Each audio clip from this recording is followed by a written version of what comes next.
The panel behind me of entertaining people, we have, as you know, star of many things, including Carrot Confidential sketches, coffee adverts, and a couple of Jerry Addison shows you might not have heard of.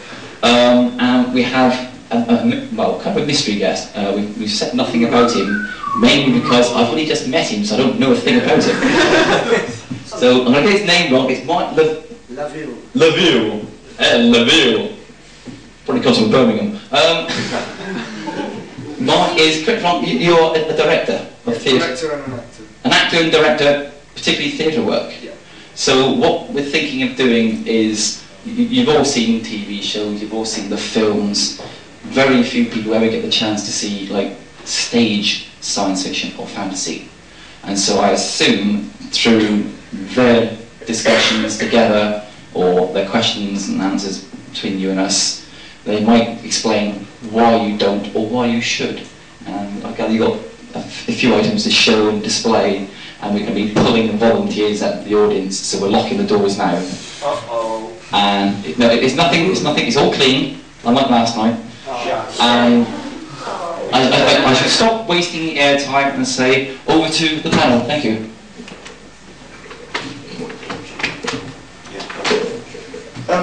Good afternoon. As the chairman said, I'm a theatre director. I'm actually based here in the Armadacon area in Plymouth.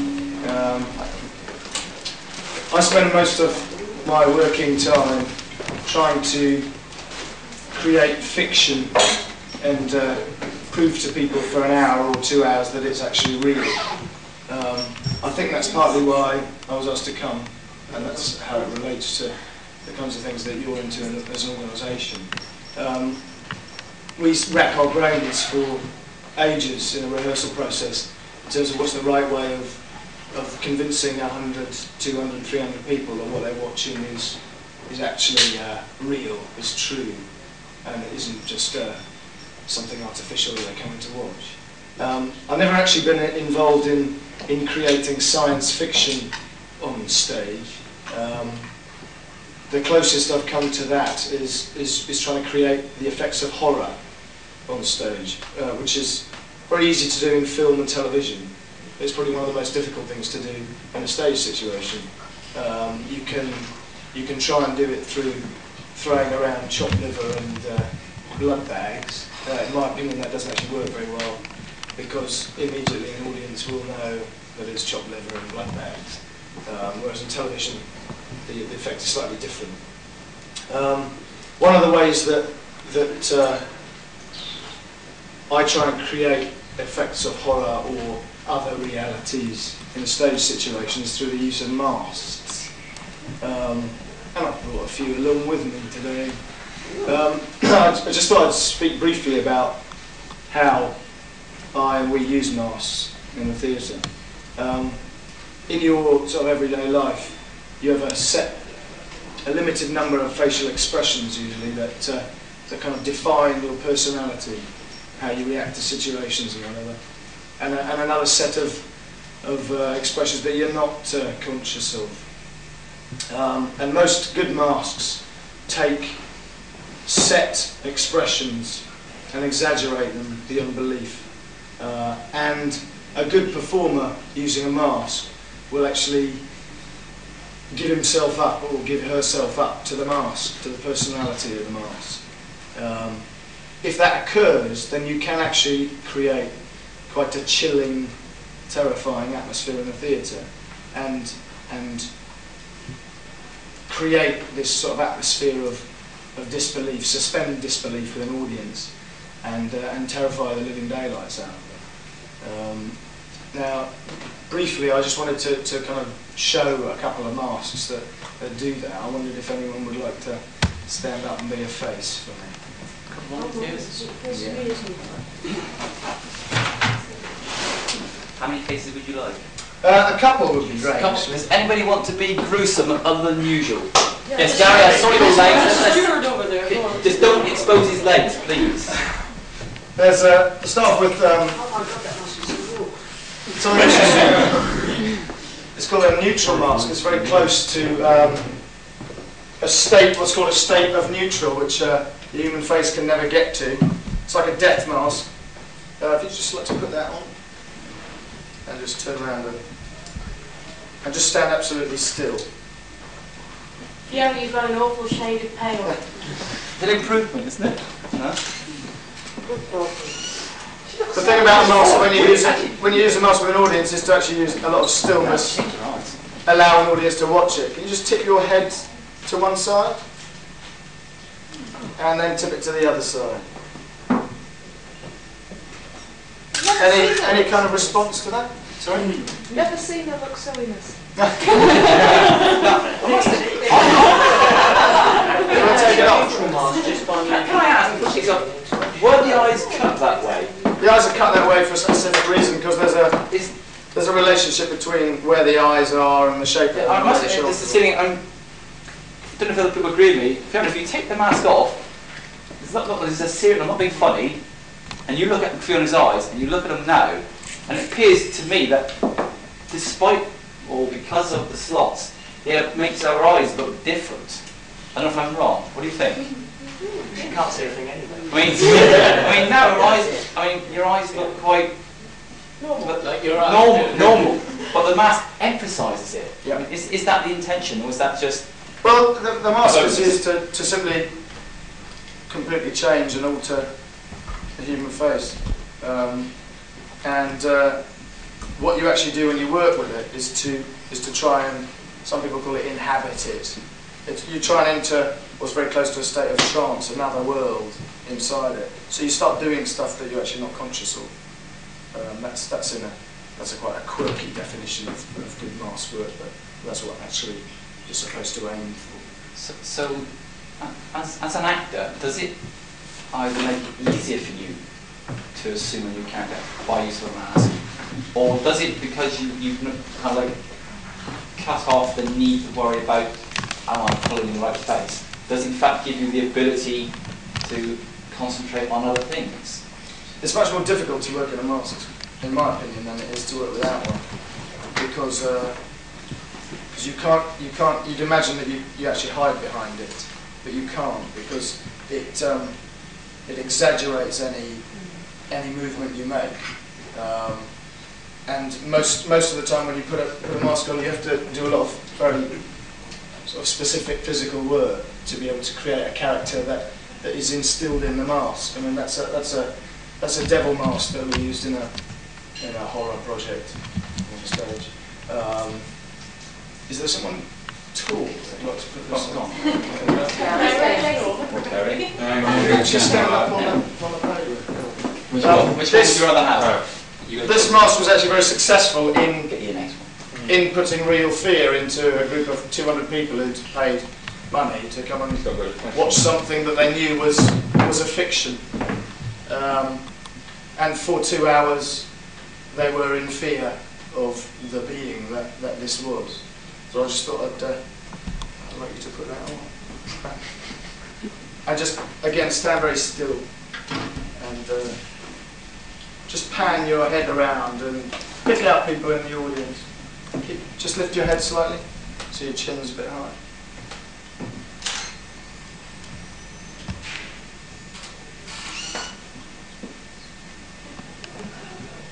Do you want to come to the camera and see? Oh, you're going to zoom in instead.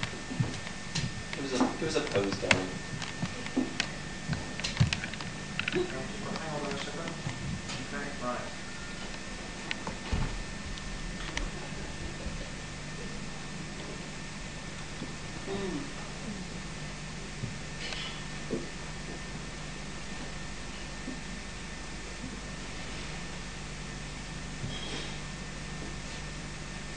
Okay, see, I'd say immediately there's a kind of energy in the room now. There's a kind of little bit of electricity. You might call it silence. Been all weekend. But do you want to take the mask off? Is there any feedback to Yeah, those small eye slits, they give a really piercing quality, unlike the larger, more sympathetic eyes of the neutral mask. You feel that they are looking into you, through you, they bore in. Right. Did anyone recognise anybody in terms of someone they know? not so much a specific person I know, but I got the impression mainly because we had problems with the lighting and watching it from the screen.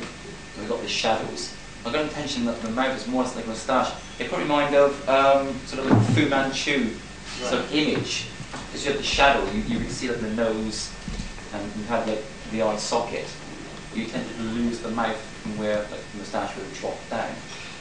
And so I suppose to a certain extent the mask removes your personality, adopts one, and by the lighting you can take it further. Yeah, it totally cleans you of your own personality, because your face is the kind of mirror that gives your personality to the world. So it removes that and it imposes its own on you. And a good mask has a very definite personality, which a skilled actor can change. I mean, I think the same's true with makeup and stuff on stage. You can do sort of things, and television. Have you ever worked with masks? No, I haven't worked professionally with masks, but I did have the pleasure to take a course given by George Devine at the Royal Court Theatre. And this study is really absolutely fascinating because masks in the theatre go back to 2,000 years, to the Greco-Roman theatre. But they were very, very highly stylized, and the presence of masks throughout the entire history of the theatre is a very fascinating and interesting one. And I'm pleased to see that Mark is still interested in this field, because he's used phrases that I remember hearing from George Devine, where the actor inhabits the mask. And we see, I suppose, the thing that we still see today is the Japanese No theater, which employs masks to a great extent. And it needs a lot of courage, because they can be very intimidating. You find that your own juices are sort of sucked away into the life of this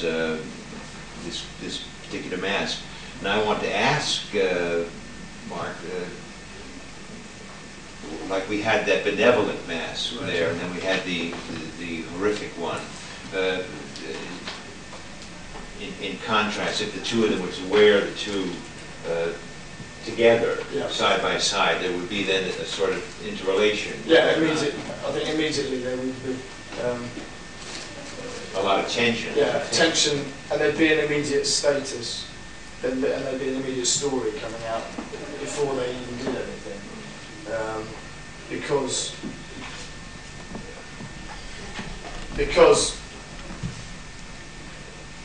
in status terms, this mask would immediately begin to outdo this one. It would almost set up almost a master kind of servant relationship between. And these are worked mainly without language? Yeah, these full masks are worked without language at all, just silence and movement. Are the edges blurred by hair and costume? Things it very much depends. Masks? It very much depends on what the actor or the director desires. I mean, you can blur the edges with hair, and sometimes you can wear a wig over the top. I prefer just the sort of cold line, because again, the audience kind of fills in everything else. I mean, I think that's going back to what I was saying about the difficulty of creating sort of horror and science fiction on stage is you can't get away from the fact that, unlike television, the audience are sitting in a building in the theatre and they're watching something that is actually happening in the now with them. With television, you can enter the world of the TV set, which doesn't seem like a set when you see it. It seems like a reality itself. If you go too far in the theatre and try and pretend that this is another world at first glance, in my opinion, you'll fail. What you try and do is like coax an audience's imagination into the fact that this is another world, and they enter that world in their head rather than sort of as a spectator. So I kind of prefer being artificial almost, and allowing the audience to fill in. Because what this will do is give signals to each individual give horrific signals to each individual. I then, if I'm watching that, take that horrific signal and turn it into my worst nightmare in my imagination, which is far more effective than trying to create everybody's worst nightmare, per se. Does it tend to work then for the actors that because they're behind the mask, it's kind of people come and see the character? Almost to an extent, taking like Ed as an example. We look at Ed now, and as a visual interpretation, we see him as, we know him as Striker from UFO. Yet as well, we've also got a blurred image because we also know him as, he's the voice of Captain Blue. But you can also see, but when you watch the show, if you watch UFO, you're watching Ed Bishop as Striker. Whereas you're watching Captain Scarlet, it was Captain Blue, who just happened to have the very same voice of Ed Bishop. And again, taking the stage example, you get some people, daftest one I can think of is Danny LaRue. Appears on stage in all these weird costumes, and the second he goes off stage, the costume's off, the makeup's off, he's back in jeans and t-shirt, he's the man Danny LaRue. And there's very much, he has a separate character, and so consequently he has a completely different personality, split to an extent. Dave Etheridge. Dave Etheridge, another example. Unusual choice of examples we're getting here, no one says anything. But, is it a case, do actors find it easier that by being the voice of a character, they can put everything into it and then walk away? How easy did you find? Well, that's not an easy one. It's very complicated because it touches on the very basic concepts of reality and illusion and how much of you is part. But I think that the simple answer is that each of us is many parts, and we can be all kinds of different people. I mean, I'm behaving now differently than I will behave, 15 minutes from now when I'm having a cup of coffee if it ever arrives. But I speak to my daughters in a certain way, and I'm the father, you see, and then I come to hopefully to Mark someday, and he'll give me a job. He's the director, and so he will interview me. So each of us are all capable of many different expressions of one core, which is us somewhere, but we can express different personalities. It was obviously a reservoir of my personality was present in Straker, but it's not that part of my personality. I don't live with 24 hours a day. One is constantly changing. But the masks, you see, I think give people the freedom, whereas you would take somebody with a menacing appearance, a very large guy, the cliche of a mafioso or somebody, and you put him in that benevolent mask, and he's already on the road to that. Yeah. There's a question I'd like to ask Mark, if I may, is because they use mime in this and mask, and there's no language. How then, if at all, do they get recorded? I mean, if you have a scenario, right, or a play, and we say, well, let's do that one with the horror mask and that. How do you? Is it recorded? It's there are a number of ways you can record what you're doing. One way is to keep it in the actor's or the director's mind, and just keep it on that level. The other way is to actually write the basics of the situation out as a list. Some people call it a lazzi, and it's just a simple list of what the main points that you aim for in terms of telling a story, and you improvise your way from point to point. And most mask performances are choreographed up to a point. There are anchor points, which are these elements of these lists, where the actors know exactly what they're doing. Between those points, they can enter a kind of fairly spontaneous, improvised world. So what they do every night is slightly different. It's a bit more loose than, I'd say, than working on a text. because you can't, because there's no language, it's difficult to record. Yeah. Record what you do at what point. But the other sort of side of the talk we were talking about how easy or difficult is it to become yourself again, or whatever. I've just gone through a good example of that. We've just closed a show at the Barbican called East by a writer called Stephen Burkoff, which is quite a terrifying piece for an audience. For my sins, I was in it as well. I'm playing a character called Les, who was an East End murderer, basically, a very nasty man. Last night when we came off stage, we went downstairs to the bar, and somebody said to me, you're much nicer than Les, aren't you? I said, oh, yes, I hope so. But I think people assume when they see you playing a character that you are like that, and I don't think that's necessarily true. You've got something inside you that gives you contact with that character. But I mean, if I was playing a murderer, I wouldn't necessarily feel that I'd have to go out and murder somebody to find the truth of that situation.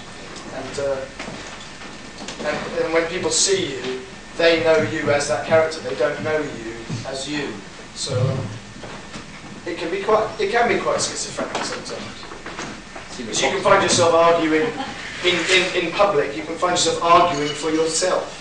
So no, I'm not like that. I'm a completely different person to the character, you know.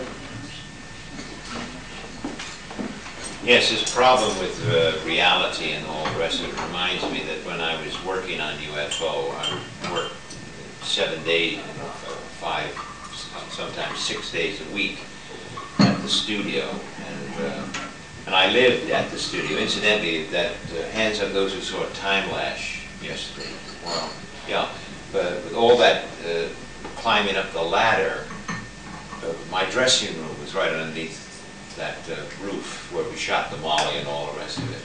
So that was toward the end, and they were shooting on very tight budgets, and we had to make use of everything.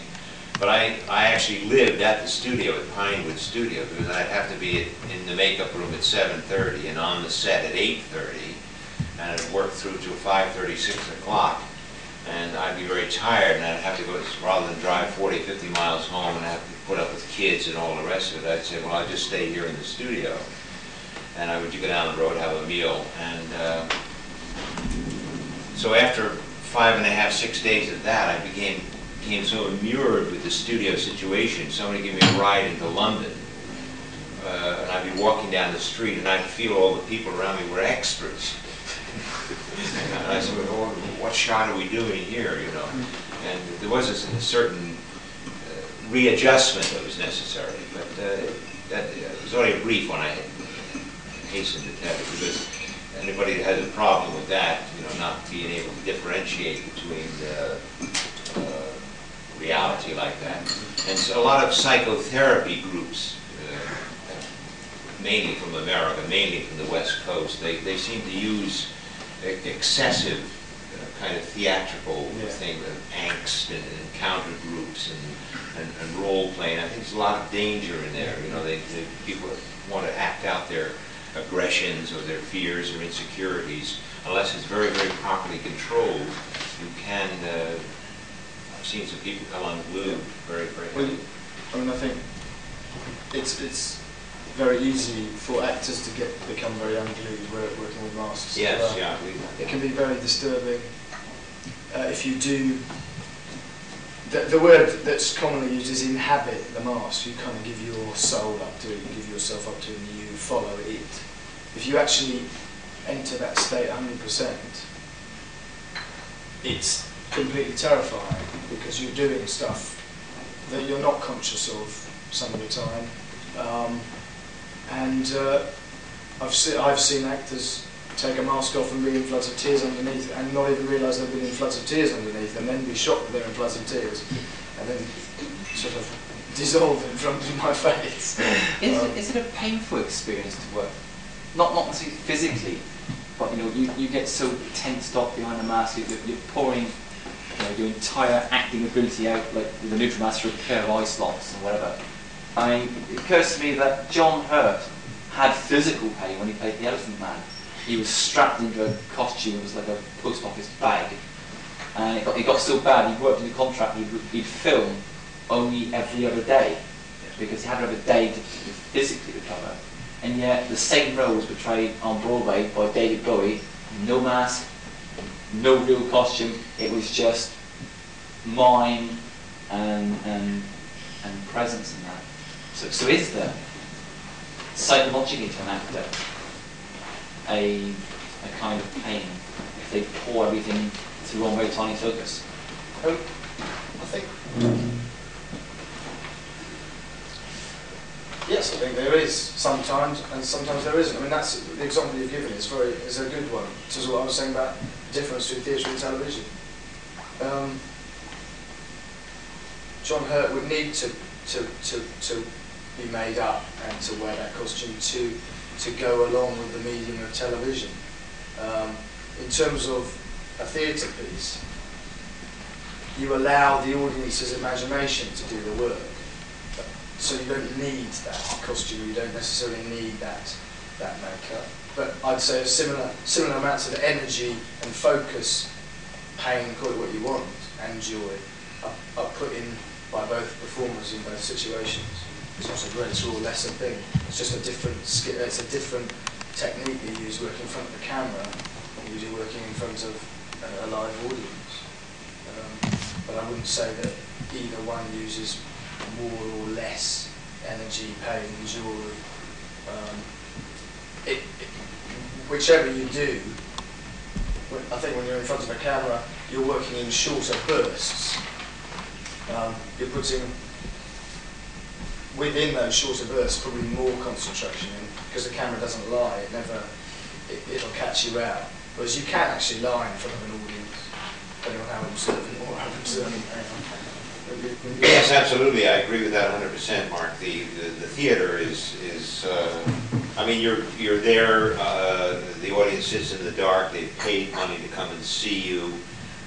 You're up on the stage. You're lit. You're in costume. You're very much in command in the theater. It is more harrowing there because if you make a mistake, then it's Terror City. You're out there without a safety net.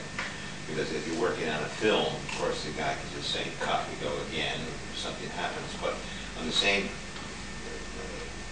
token, the camera gets right inside you. You know, if you have to say to a girl, I love you at 8:30 in the morning, you know, it takes quite a bit of involvement and commitment to do that. But the theater, I've often been asked this, but it sounds like heresy to say it, but I think theater is easier in some ways than to turn up on a windy hillside somewhere and have a complicated speech and people, you know, giving you instructions, and there's an awful lot of tension in filming. People just don't realize it. They, well, you've got a long speech, and the director said, well, Eddie, I'd like to get this in one take because we're losing the light. And oh my God, you fluff one line, that's it. And you've also got a crew of about 50 or 60 people minimum who are all there doing a job so that you get what you do. That's right, that's right. And if you don't, you can see where the attention comes in. Well, from that point, I prefer film work. I just like it because it's so demanding if you go through that door. You know, there's so much stress and comfort. I'm interested again with the masks. I've always known them in the capacity of training actors. I've done courses, but it's interesting to hear that there are public performances. People come to see them. Yeah. If you have, by the use of masks, the ability to assume a character that is, you know, an image such as a demon, and so you have this ability, or conversely, if you have, like David Bowie managed to achieve on Broadway, the ability to be deformed and hideous without a single piece of makeup at all, why is there so little science fiction theatre? Because I know we've become conditioned nowadays to the multi-million-dollar film, the $1 million episode of TV, and it's all big effects, and spaceships are getting so long that pretty soon they won't fly from planet to planet, they'll just take the lift from the back to the front and they'll be there. And so consequently, yet you look in the 30s, and Orson Welles scared the hell out of America just using voices on radio and convinced them that Martians were landing. The simple answer to that is I don't actually know. I mean, there's one man who works quite a lot with science fiction theatre in this country. There's a guy called Ken Campbell. He's based in Liverpool, and his passion is trying to create science fiction using science fiction stories on stage. I think one of the reasons is it's very, very difficult to do. Difficult in the sense of the technical ability, or difficult to draw your audience in? It's more difficult to draw your audience in, to suspend their disbelief. Yes, I think traditionally the theater has been the medium for language, for words, concepts, intellectual concepts, and the theater parted somewhere around the 18th century when they began to get more and more spectacles, wind machines and cloud machines and flying, everything. They would actually execute criminals as part of the script. This guy was going to be executed for murder, and they'd go to him and say, "No, look, you want to go out big and leave a legacy for your parents or whatever, his family." And he said, "Well, the state was going to kill him anyway for committing a crime," and they would actually execute them in the course of these great spectacles, which eventually became either pantomimes today or opera, grand opera. That's where they parted off. And the theater, the legit theater, went down the middle, which is only for the ideas. We can't compete with the pantomimes, with the opera. So we became the theater became a venue for words, for language. And now that the movies have come over, I don't think there's any play. I can't think of any play, theater that would attempt to communicate something like Close Encounters of the Third Kind to get the same effect in the theater. It would be a very brave producer who would risk his budget on that. I think that's one of the areas where cinema and television does it. The medium of cinema and television does it better. Yes, yes. But within productions, a lot of directors and companies use elements of science fiction and fantasy. Certainly within set design, it's used a lot. I was talking to Ed about a production of Macbeth I saw a few years ago at Leicester Haymarket, he's working at the moment, and it was set in a kind of post-Holocaust Britain, and the costumes were unrecognisable in terms of the sorts of clothes that people wear today, but recognisable in terms of that sort of, in terms of what we know, in terms of our film culture of that sort of post-Holocaust area. So there were reference points in terms of set that were taken directly from common film and cinema experiences that we have. So I suppose that when I saw the Terminator movie, the new Terminator movie, it reminded me a lot of that Macbeth. It was a similar kind of tone. We found from talking in other mediums, we talked to Terry Pratchett on Saturday, and we asked him, I said, despite the fact he is a highly successful author, he's had probably 18 books in the last 5 years, all of them have made top 10 bestseller, hardback and paperback, and yet he more or less admitted to us that in terms of his fellow writers, he's looked down on because he does what he does. And yet he said he wrote 3 children's books, and that made him socially acceptable as a writer to write it. Is there, from an actor's point of view, is it stage or screen? Is it very much you just did you've just done a real successful play or successful TV series, and yet it was only science fiction? I mean, the reason I asked this one is taking the stage, mainly. The London stage circuit at the moment. Miss Saigon came out, it had all the press, it had all the stars going to see it, it had everything to make it the big success it was obviously going to be. And at the same time, you had Return to Forbidden Planet, a small musical which probably had, putting it bluntly, bugger all real advertising. It was ignored, it was a science fiction thing. And by the end of the year, it got better reviews, it got more awards, it's still running, it's got packed houses, am I right? People have been to see it recently. It's doing well. And yet people within the profession, I think, are trying to say, it's science fiction. Is that the case? I think Return to the Forbidden Planet was a surprise success in terms of how big it has become. I think there are lots of people, especially one particular producer, is very pleased about that. But I don't think there's any sort of within the theatre. I don't think there's any prejudice against science fiction in those terms. I think it's an area that is drawn upon, but as I said before, I think it's a high risk area if you want to create a science fiction piece of theatre, and that's why a lot of producers and lots of theatres don't go in for it, because it's a high risk area. And in terms of Return to the Forbidden Planet, I think all power to it for what it's done. But is that kind of, are you saying that's kind of like the exception that proves the rule, or is it much like, I suppose, go back a decade or two, the Rocky Horror Show, which was a spoof that took the myth, chronic, out of the film and certain elements. And I don't think anybody in their right mind on the first day looked over and said, 20 years later, they're going to pack out cinemas, theatres, and video rooms upstairs with a show which basically took the myth out of its own subject matter.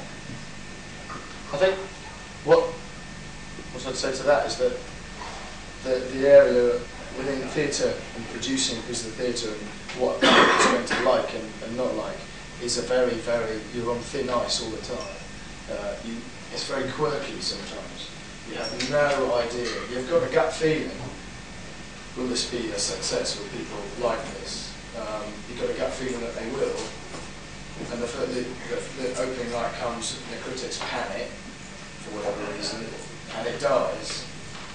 If the critics like it, if it's a West End show or a Broadway show, the chances are it will run. More people will see it, the word goes round, and a success is created. It's a very quirky world. I couldn't say why Return to the Forbidden Planet has been such a success. It's a good show. That's partly why. But why the audiences have reacted in the way that they have, who can tell?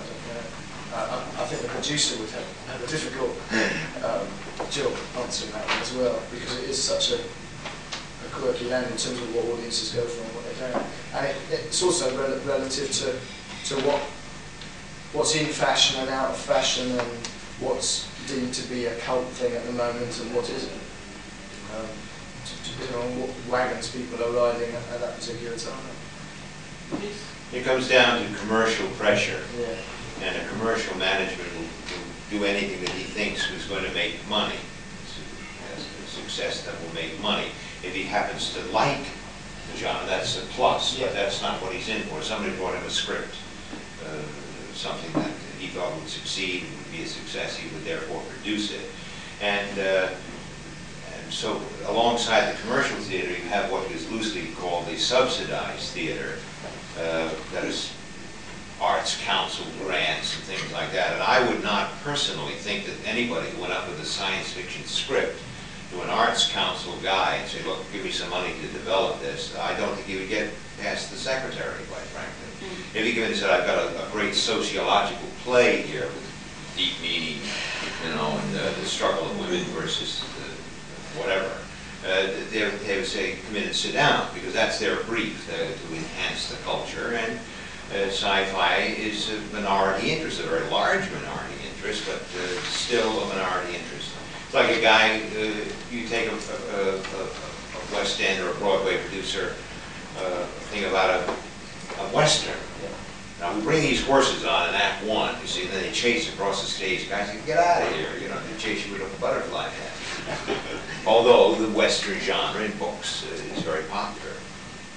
Commercial pressures, I think, is making. But I think now, I may say this out, to throw this out to all you folks, there is the Fringe Theatre in London, I know, which is very, very active and very adventurous. And if somebody wrote a science fiction script and just let their imaginations go, I think that they could stand a very good chance of getting produced. I really do. Well, I mean, in terms of the work we do at Armadacon, which is a small kind of studio theatre, I mean, if anybody is writing a script, science fiction script, there you have it. Challenge. Because I don't think anybody in theatre deliberately ignores science fiction or anything like that. Directors draw on it for production. I mean, whether it be a production of a Shakespeare play or a production of East or a production of a contemporary piece, it's drawn on because it's part of our visual culture, because it's part of our cinema and television culture. And I think it's drawn on in productions across the board more than you might realise on the surface that it is being drawn. There are images and kind of effects that almost you take for granted, but are taken from the cinema world and from the television world. It's part of our common culture. So from a struggling writer who really wants his science fiction or his fantasy play to be funded, I've got to work out, what do I say it's supposed to be as opposed to what it really is. And do I say I'm doing this wonderful play where I'm going to take a spaceship to a far-off planet and meet a scientist and his daughter and their weird monsters, or to say, oh, I'm doing a Tempest, but I'm just slightly older than you, you know.